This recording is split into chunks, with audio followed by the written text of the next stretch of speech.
Section 23 gives us prohibited deductions. So guys, in simple terms, if you see any of these items in Section 23, you cannot claim it as a deduction if you've incurred it as a cost. So Section 23 says basically even if it meets the requirements of the general deduction formula, you just cannot claim it as a deduction. So the preamble to Section 23 says no deductions shall be made for the following matters. So that you need to remember every time we look at Section 23, that's basically what it says. No deduction shall be made. So the first one is Section 23A. It says no deduction shall be made for the cost incurred in the maintenance of a taxpayer, his family or establishment. So you have to go to work every day to earn a salary. A condition of your employment is that you need to dress in corporate wear. And you know every day you have to buy yourself food. Can we claim a deduction for that under the general deduction formula? Are you carrying on a trade? Yes. Remember the definition of trade said employment. Is it an expense and a loss? Yes. Actually incurred? Yes. During the year of assessment? Yes. Is it in the production of income? Remember our court cases, Board list of electric tramway says, is it closely connected to the business? Let's ask the following questions. What is the action that gave rise to it? Well, I have to wear clothes and I have to eat food. Is that closely connected to my income earning activities? Absolutely, I have to wear it. If I don't get dressed, I'll be arrested and I won't be able to go to work. And if I don't eat, I'll die. Right. Is it capital in nature? Does it create an enduring benefit? No. Right, it doesn't relate to my structure at all. There's no structure.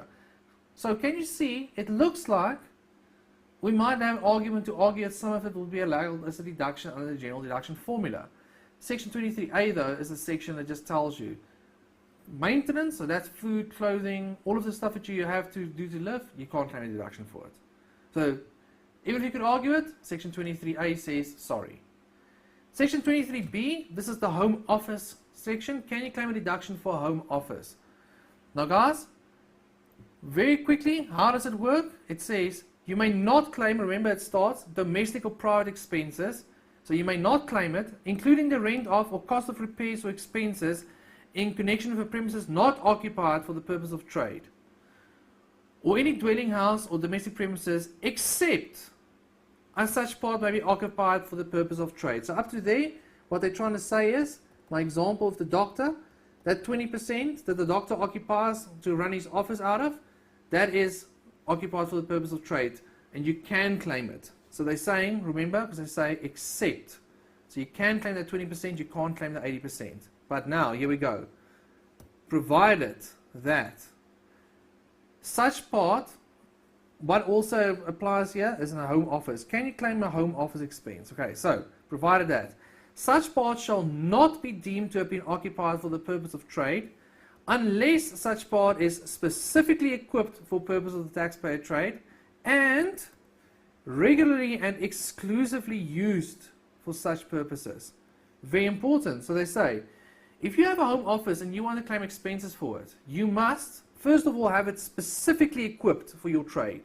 So if you're a doctor, you have to have your doctor's equipment in there, tables and lights and scalpels and whatever you need, thermometers, I suppose.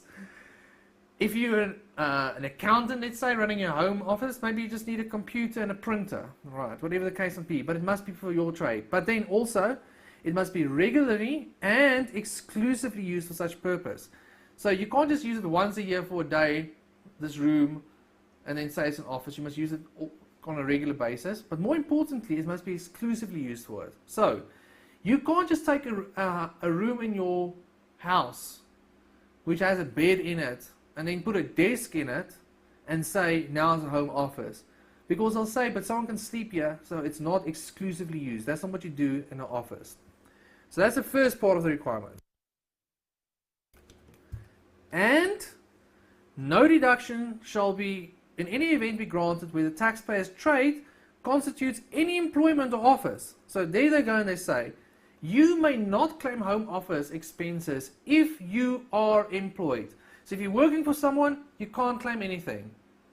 Unless your income is derived mainly from commission. right, or other variable payments which are based on the taxpayer's work, and your duties are mainly performed otherwise than in an office. So they say, if you earn a commission and you have to work outside of the office, so mainly performed otherwise than office, so away from your employer's office, then you can claim it. So if you earn commission, or if his duties are mainly performed in such part. So this part here, you do not need to own or to earn commission. So this part over here applies to salary earners as well. They tell you your duties must be mainly performed in such part. Okay, so let's answer it now for you. Majority of you guys are out there and you're either doing your articles or already working. Can you claim your home office expenses? So, first, this is what you need to ask yourself. First up, is it specifically equipped and then regularly and exclusively used? So again, think of your home office at home. There must be no bed in it. It can't be the spare bedroom. Okay, so it must be a proper office. And second, if you're earning a salary, then your duties must be mainly performed in such part. So this means your employer, it must be a condition of your employment that you work from home.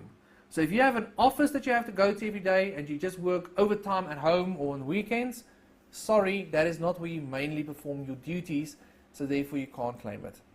So you must basically be required to work from home. Then section 23C to E, so these are all things that you can't claim as a deduction. C, any loss or expense, the deduction which would otherwise be allowable to the extent which it is recoverable under insurance. So, someone is injured and you have to pay 100,000 rands to them, but you've got insurance for it that covers you for 80,000 rands, so they pay you 80,000 rands back. So you can't claim a loss for 100,000 rands because 80,000 has been recovered, so only the 20,000 difference. C, important, you can't claim a deduction for any tax imposed or any interest or penalty under this act. So this means you can't claim a deduction for taxes paid or interest on taxes. E, income which is carried to a reserve fund or capitalized in any way. Okay, interesting one there. This basically means that if you make a provision for accounting purposes, then you can't claim a deduction for it. Right, so income carried to a reserve fund. So you debit a reserve fund, you debit your income and you create some sort of provision or reserve. Right. Those type of accounting adjustments, guys, it's not actually incurred, so you can't claim it. Section 23F, you can't claim anything on expenses incurred in respect of amounts received which do not constitute income. So if you earn anything which is exempt income, for example, something which won't be taxable, you can't claim it. The name regime case, just quickly, it says if you incur expenditure for both income and amounts which are not income, then the expenditure must be apportioned to determine which the amounts relates to income. Okay, so this is basically just if you incur an expense. So, right, so I used an example. I said this is a warehouse that burns down. Right, the loss on the warehouse is 10 million, or let's actually, this one example, make it 9 million. And the stock that was in there is 1 million. So the stock is not capital, the warehouse is capital. Now, I have to pay the assessor, let's say, to come out and look at this, and I have to pay him 1,000 rands.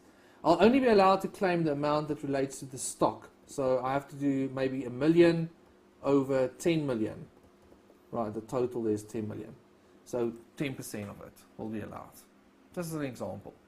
Section 23G to I. So G says you can't claim any deduction for monies which was not expended for the purpose of trade. Remember, this is the one we already looked at, guys. It's our negative test for the general deduction formula. Next one, H. Interesting one. You can't claim a deduction for interest which might have been made on capital employed in the trade.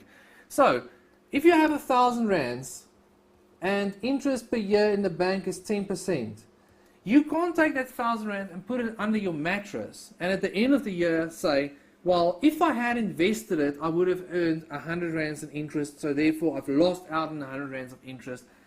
You can't do that. That is basically an opportunity cost. You can't claim a deduction for it. Why not? Also, it's not been unconditionally actually incurred.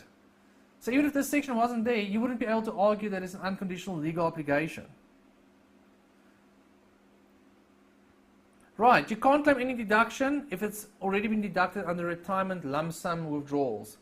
That is something that you'll study separately when you're looking at retirement benefits. Don't worry about it now. You can't claim any expense for a restraint of trade because there's a specific deduction or a special deduction under section 11CA. So no other expenses may be claimed. Right guys, section 23K, basically you can read through it for now. This applies to labor brokers and personal service providers. I've just included it here so that you know when you are doing revision at a later stage that you can come, that this forms part of section 23K. For now, it is not something I want to discuss. The same with section 23M is a section that will cover in a lot of details when we look at individuals. For now, you can read interpretation note 28 if you want to, but this should not be something that is discussed now.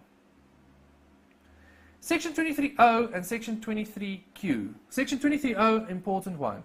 You can't claim a deduction for any activity which is contemplated in Chapter 2 of the Prevention and Combating of Corrupt Activities. So in other words, you can't claim any payment for illegal or corrupt activities.